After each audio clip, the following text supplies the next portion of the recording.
हमारा पूरा प्रयास रहेगा, हमारा संकल्प रहेगा, हमारी प्रतिज्ञा रहेगी। घर घर पीने का पानी, हर तरह से इंफ्रास्ट्रक्चर, यहाँ पर इन्वेस्टमेंट आए, यहाँ पर रोजगार उत्पन्न हो और राजस्थान सबसे प्रथम राज्यों के अंदर हो, ये हमारा संकल्प और प्रतिज्ञा रहेगी। पूर्व प्रत्याशी वहां से रहे, विधायक रहे, राजपाल सिंह जी के समर्थक आए दिन प्रदर्शन कर रहे हैं, टिकट बदलाव नहीं।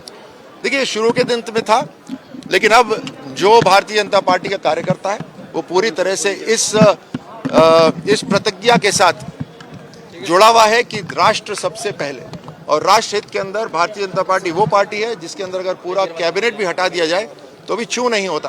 कार्यकर्ताओं को अलग अलग जिम्मेदारी मिलती है, आज मुझे मिली है, कल किसी और को मिलेगी। मैं इस बात में पूरा विश्वास रखता हूँ। आज भारतीय जनता पार्टी का मैं कार्यकर्ता हूँ, मेरा जो राजनीतिक अस्तित्व है वो पूरा का पूरा 100% 100% प्रधानमंत्री मोदी जी और भारतीय जनता पार्टी की तरफ से। मैं सेना में था, सेना को पूरा समर्पित था, खेलों में रहा, खेलों में पूरा समर्पित रहा। आज देश सेवा प्रधानमंत्री मोदी जी और भारतीय जनता पार्टी के माध्यम से कर रहे हैं तो पूरी तरह समर्पित है। और इस इतनी त्याग तपस्या राजस्थान ने देखी है। किसी को टिकट मिले ना मिले वो तो बहुत छोटी सी बात है। आज जितेंद्र जी हमारे साथ आए हैं, प्रधानमंत्री मोदी जी के कार्यालय को संभालते हैं, आपका आशीर्वाद हमारे साथ है, ये केंद्र की शक्ति हमारे साथ है। मैं जितेंद्र जी का बहुत बहुत धन्यवाद भी देता हूं कि वो आज यहाँ पधारे। राज्यवर्धन जी, अभी जिस तरीके से कांग्रेस लगातार ये आरोप लगा रही है बीजेपी पे कि बीजेपी लगातार है वो सनातन धर्म के नाम पे या फिर भगवान श्री राम के नाम पे पूरे राज्य में जो आपसी मतलब दो समाजों के बीच में मतभेद पैदा करने की कोशिश कर रही है। कानून व्यवस्था तो राजस्थान की कांग्रेस सरकार के हाथ में थी। किसने कहा था उनको कि सनातन को डेंगू कहें, सनातन को मलेरिया कहें? ये तो इंडिया अलायंस इकट्ठे होकर उन्होंने कहा है। हम तो अभी भी पूरी तरह संकल्पित हैं कि सबका साथ हो, सबका विकास हो, सबका प्रयास हो। प्रधानमंत्री मोदी जी की सरकार एक एक नागरिक को आगे बढ़ाना चाहती है, कोई भेदभाव नहीं करती। यहाँ राजस्थान की कांग्रेस सरकार की तरह नहीं है कि अलग आदेश निकालती है कि खास समुदाय का त्योहार है, बिजली नहीं कटनी चाहिए, और एक समुदाय के लिए धारा 144 लगा जाती है। मुझे नहीं लगता कि अंग्रेजों के समय भी, आप रिसर्च करिएगा, अंग्रेजों के समय भजन कौन सा बजेगा उसकी अनुमति अंग्रेजों से लेनी पड़ती थी क्या? लेकिन आज राजस्थान की कांग्रेस सरकार से लेनी पड़ती है।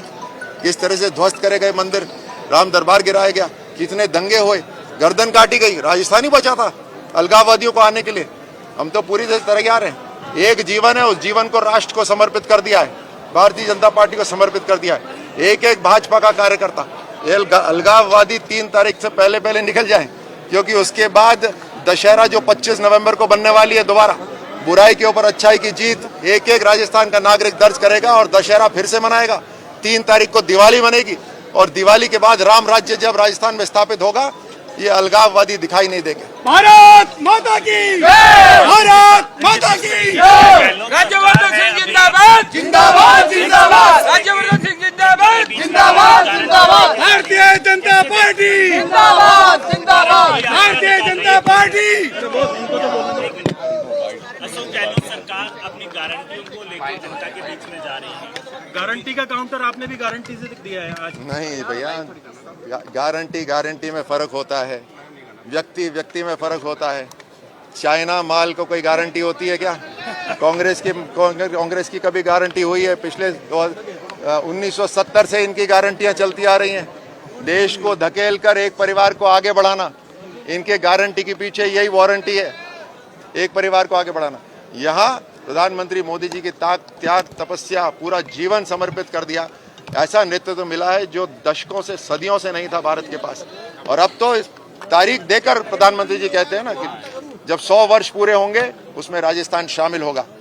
यहाँ पे कोई कार्यकर्ता बदली होते रहते, प्रत्याशी बदली होते रहते हैं, टिकट बदली होते रहते हैं, लेकिन कमल का निशान परमानेंट है, परमानेंट रहेगा और लगातार जीतता रहेगा। भारतीय जनता पार्टी जिंदाबाद।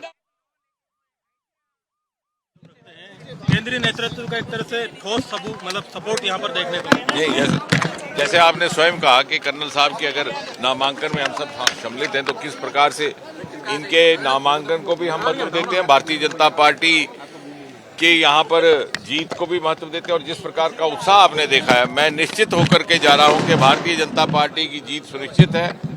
राजस्थान की जनता मन बना चुकी है परिवर्तन का। वो चाहते हैं कि जिस तरह से पड़ोसी राज्यों में, गुजरात में, उत्तर प्रदेश में डबल इंजन की सरकार है, मोदी जी के नेतृत्व में उसी प्रकार की यहाँ मिले, और क्यों ना मिले। मैं बल्कि अपील करूंगा मीडिया के माध्यम से लोगों को जाकर के समझाया जाए, जिस प्रकार से 35,000 महिलाओं का यहाँ शोषण हुआ, वहाँ दूसरी ओर मोदी जी ने 12 करोड़ महिलाओं को शौचालय दिए, 10 करोड़ को गैस के सिलेंडर दिए।